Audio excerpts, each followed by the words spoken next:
Well, it's 5:30 in the morning. Been up all night. What better thing to do than to take a look at openSUSE Leap 42.1 beta? So let's fire up a VM and see what's going on there.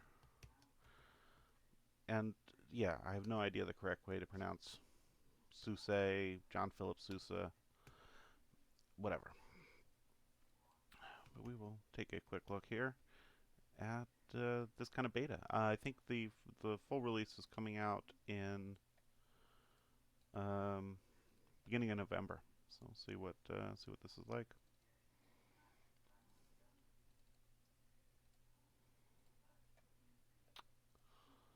Let's tweak some settings here. A couple of CPUs.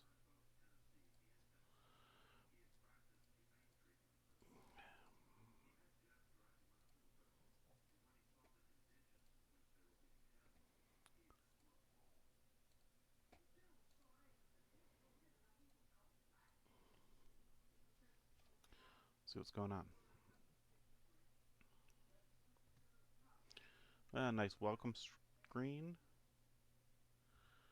Um, let's see. Default video mode. Yeah, text mode. That's what we want. That is nice. I like the installation chooser. Very cool. We're going to switch into scale mode, as I do, so that the installation text is a little larger. And again, as I always say, don't judge the strange looking fonts by this. It's stretched to a non-ideal aspect ratio. So I really like that to very quickly get a text mode. I have not done anything with this so this is a first for me. Haven't done a SUSE install in a long time. So bear that in mind if I seem like I don't really know what I'm doing. I like SUSE, know some colleagues who swear by it, um, and just from what I know, it probably would be the Red Hat based distro I would pick. So here we get installation screen. It looks a lot like, um, in some ways, the kind of Solaris using the function keys to proceed. A Solaris text mode install.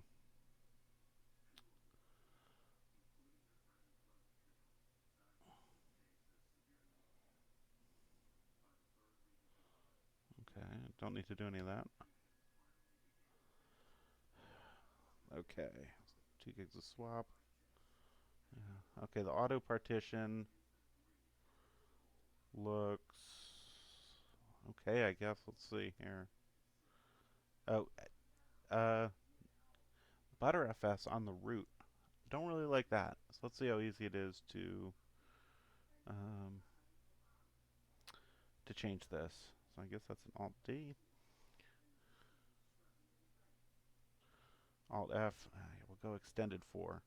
That just seems like a safer choice. Not that I have anything against B3FS. I just don't necessarily, I wouldn't necessarily trust it for a root file system. Again, I'm kind of old school, so that's probably just me. Yeah, central.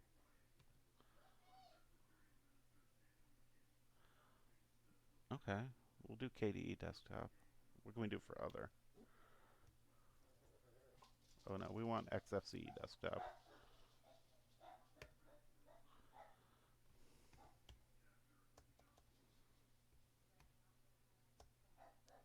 I don't like that. There's some weirdness here with the keyboard capture.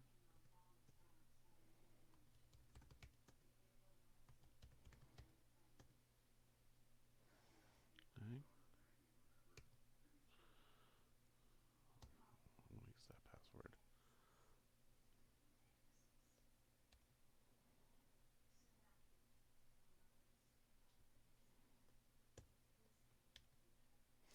Okay, starting the installation. Seems pretty nice. I like this text mode installer. Um, Is it as simple as Slackware? No, but I like it. It has a very, Solaris install feel to it. They ask reasonable questions. Um, Changing the root, the proposed partition layout seemed painless.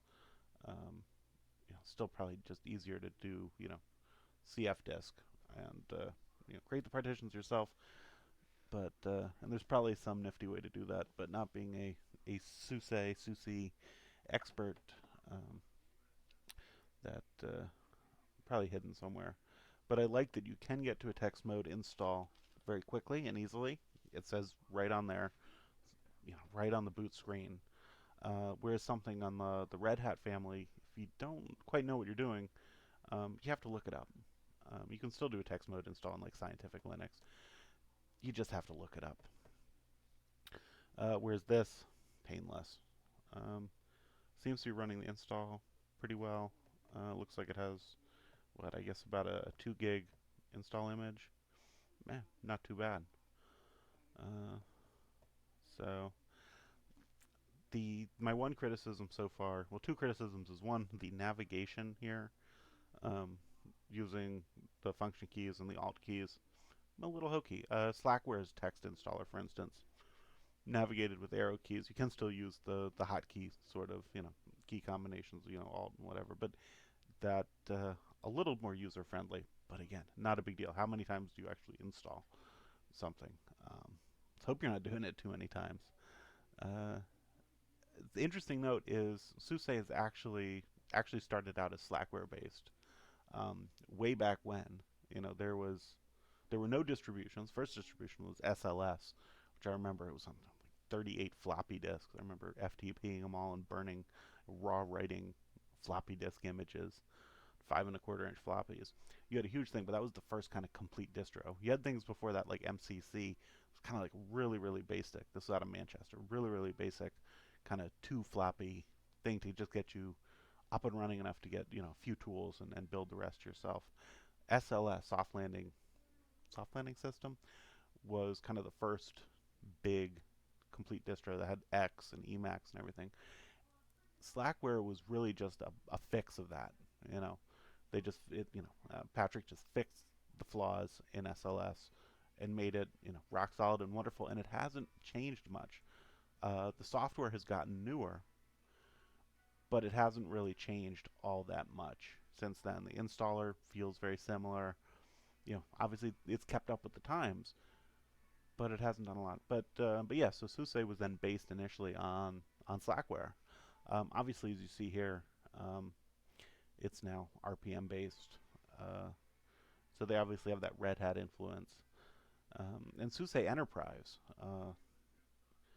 SUSE Linux Enterprise is, an enterprise distro par excellence, that probably should have been the standard over Red Hat. In some ways, they don't monkey around with things quite as much as the Red Hat folks do, for good or ill. But it never caught on to the same degree. There was the history with Novell uh, and now IBM is backing SUSE, or at least was. Although some of the reason IBM software is designed for Red Hat only, and I guess part of that is Red Hat is the uh, the enterprise standard now. Um, Kind of what one might have thought of Solaris at some way in the late '90s.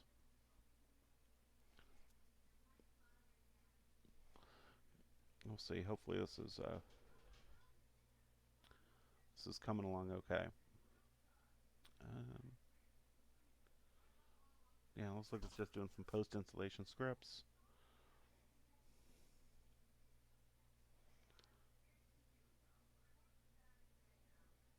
Okay, network configuration didn't ask me about network configuration. I assume it's just going to do DHCP. Fine by me for this.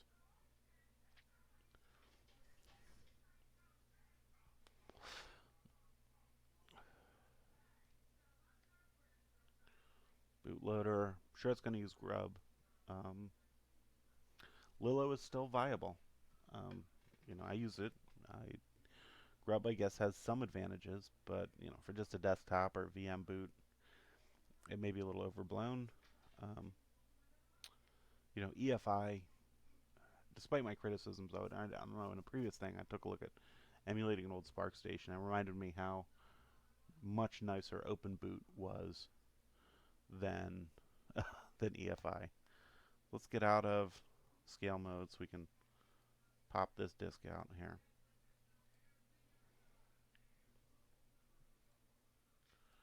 Let's go and reset that. I know I probably could have booted from the drive, but okay. I like the frame buffer font there.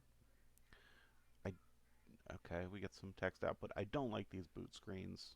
I like to see what's going on as it goes by. Auto login. I guess there's only one user. Oh, well, that is a nice touch. I do like that. They have obviously put in the VirtualBox modules. Let's see.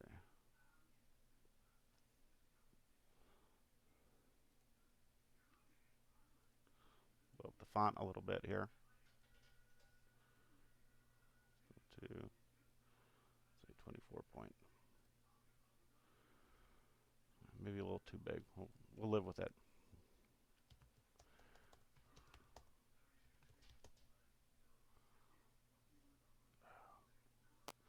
You never ask for a root password. I don't like that.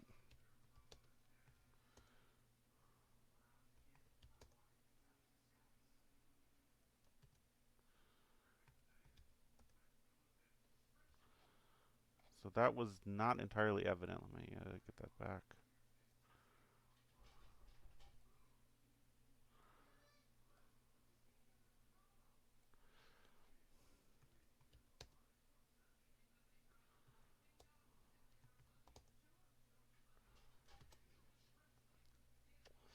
Yeah, so there's got to be a better way to do this. Let me see.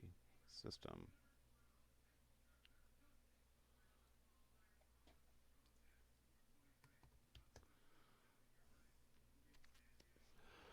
Oh, this is probably me just not putting in the password I expected. Well, there, that's better. Okay, so one of the, sorry for the interruption, it is the middle of the night, not necessarily thinking clearly. One of the nice things about SUSE, this is why I'd recommend it for beginners, or not necessarily beginners. Beginners should do something that makes them learn, but without being offensive, if you needed to give your mom a Linux system, this is what you use. And again, you know, that's a kind of an expression, right? So someone who isn't terribly Unix savvy has no intention of being that, but you get a robust centralized configuration tool. Really nice. This has been around for a long time. Yast has, so pretty nifty. So pretty easy to go in and check the bootloader, root partition. Yeah, pretty nice. Pretty nice. Um, yeah. So that has some nice tweaks to it. Um, yeah, I like this. Um, has some good stuff here. Let's see what software is installed because that is important. And again, it looks like 2 gigs pretty slim. Modern Slackware installs about 8 gigs. You get a lot of stuff there. No, you don't get Emacs. Don't get Elvis. Don't get Jed. You do get Vim. Okay. So it's a little light on editors. Let's see about installing some software. It uses the zipper tool, if I recall correctly.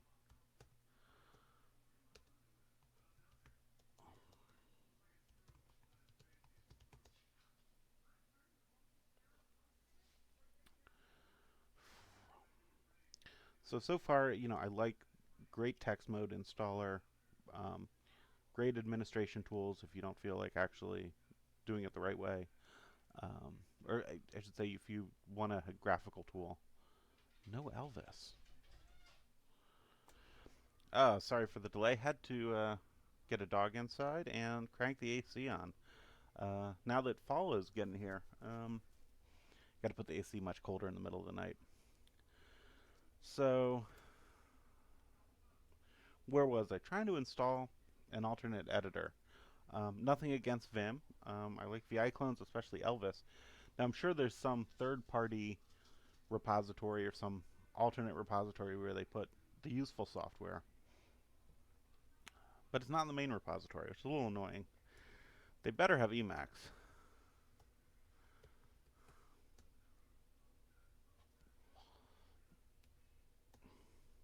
Okay, so at least there's Emacs. That's something.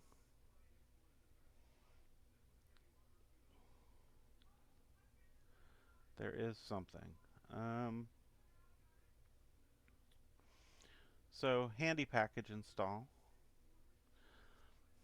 Let me fire up a new terminal here. Um,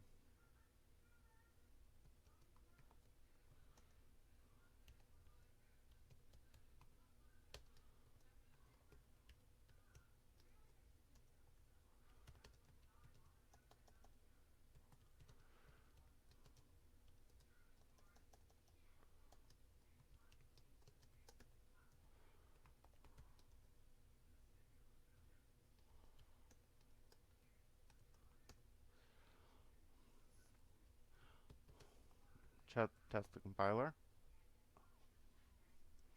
Yeah, so this is a complaint. Whatever modern distros do it where they don't include a C compiler. Unix system needs a compiler.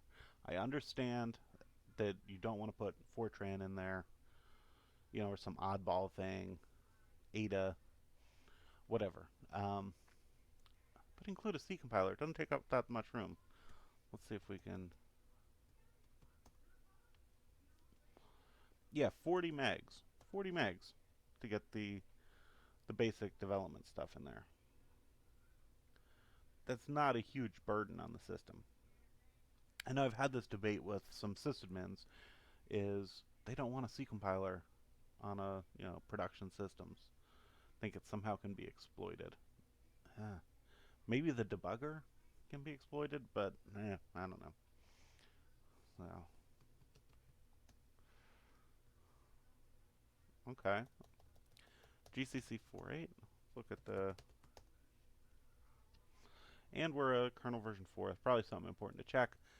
But these days, kernel version isn't as important, right? Once you got to the 3 series kernel or even 2.6, there haven't been the same sort of cosmic changes.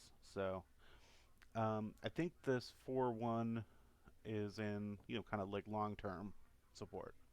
Um, I don't know what the next Slackware is going to. Hopefully, it'll be another long-term stable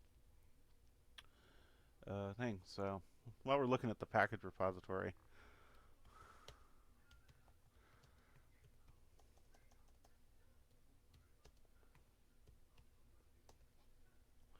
see if they've got my favorite classic machine emulator. Looks like they do. Still at the 3.9 version. That's okay. Speaking of SimH, on the the development tree in the source repository, Git repository, they now have some video display capabilities for the microvacs. So I think it's monochrome at this point, but that may be something fun to play around with. So, okay. Does this include OpenJDK? Nope. Let's try this CNF. No. Okay. So,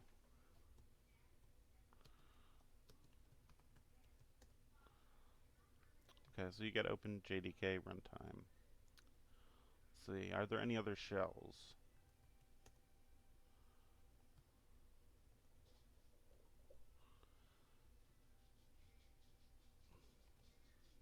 You get ZSH, you get TCSH. Okay, the important main shells are there. What else can I say about this? Functional. What's so? Wow, it used almost 4 gigs, and you don't even get a nice editor included. So, uh, smooth install. I love that it detected that this is a virtualized system. Maybe it installs it everywhere. Um, but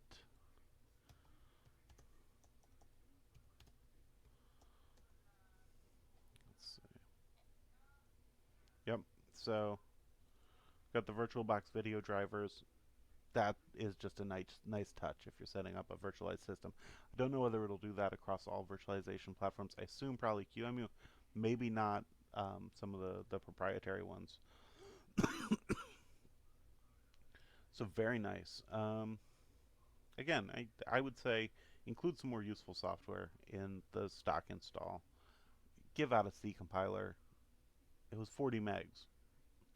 Um, put in a couple other editor choices. I don't know what other editors there'd be. Um, maybe I'm just so centric on the Emacs clones, VI clones that maybe there are other editors people use that aren't there.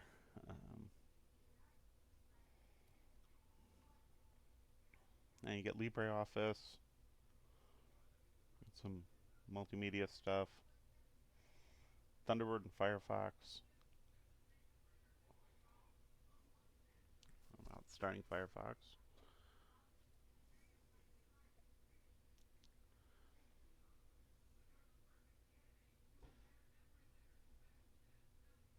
Okay, so it's a reasonably modern version of Firefox. I don't know.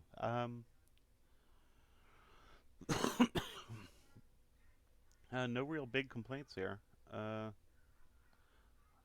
I would pick this if I wasn't already invested in Slackware. Uh, it's nice. XFCE desktop included as an option. Maybe I should have tried out the KDE desktop. Just don't like the fancier desktop environments. Um, as you may know from some other videos, classic window managers are preferred. XFCE is probably the fanciest desktop I use. When I'm at the office with my nice big screens and not on a laptop with a touchpad, it's TWM all the way. So, what else do I have to say about it? So far, so good. Let me see, and some other stuff's going on here. I don't know what else there is to really report about it. Things I didn't like: btrfs um, for the default root file system. Did not like that. If you have a file system like that has in the past had a problem or two, I don't feel that I wouldn't be fully comfortable with it as a root file system, um, just because of the headaches it might cause. It's probably fine, but I know for a long time people say, don't use XFS for your root, don't use JFS for your root file system. Stick to the extended series, and maybe a lot of it's just maybe an old timer and thinking, eh, you know, I ran extended 2 as the root file system for the longest time, back beyond when it was practical, because you don't really need journaling on your root file system in the same way. Um, well, I guess that's it. This was kind of a quick look at the latest from SUSE. Thanks.